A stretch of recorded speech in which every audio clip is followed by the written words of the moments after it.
look like. Thank you.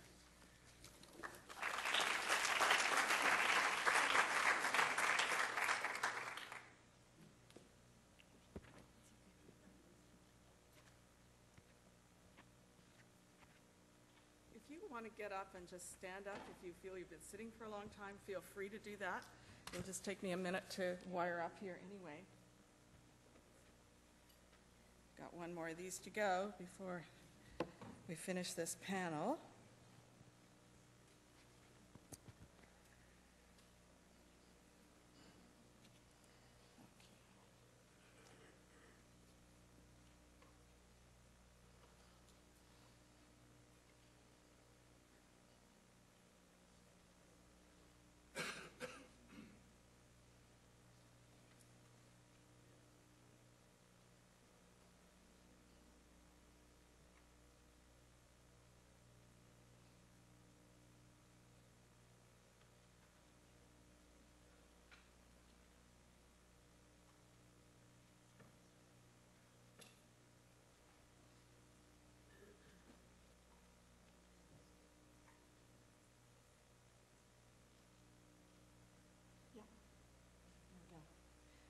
Okay, so I'm going to try to keep this relatively short and sweet. We will see how well I do. And I have to keep looking at Wanda, and you have permission to wave your hands wildly if I go on too long. So please do, because you're being too polite to us. So in any case, it's a pleasure to come and speak with you about this. I'm very honored to be part of this group.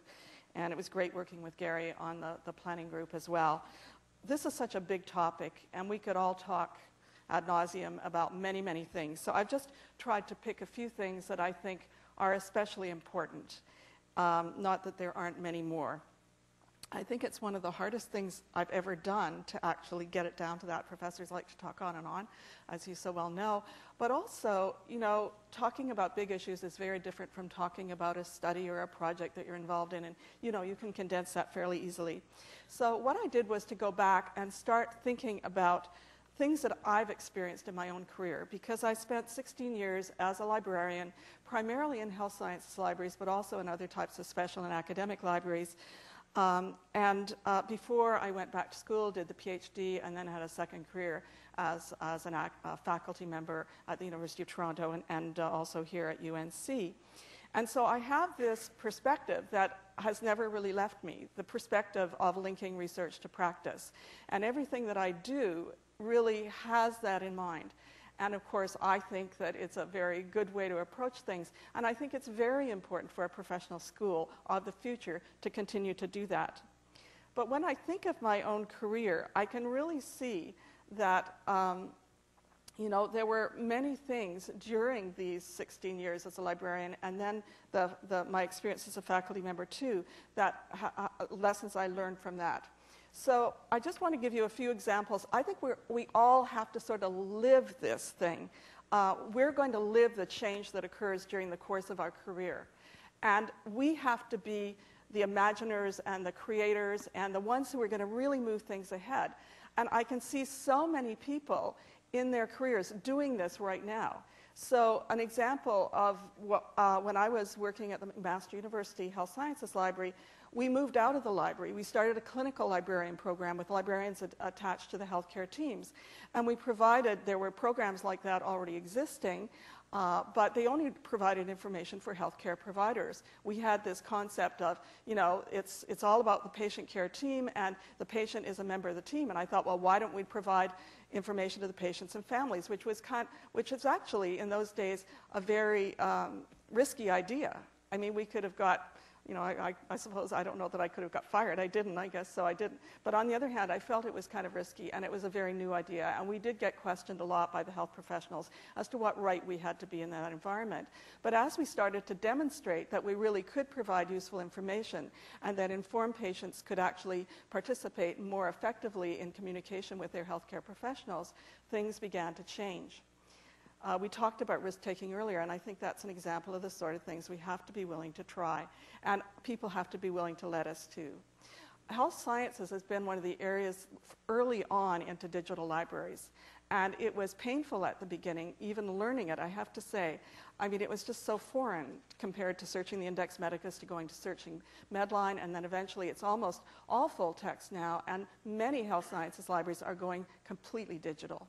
So this is an entirely new environment, and we're not going back. We're only going to go forward from this, but we're still living in a hybrid environment. So for a while, we're going to have to steward those print collections, but also really move ahead with the digital. And we're going to have users that are more or less comfortable in those environments, and we have to be responsive to all of our users.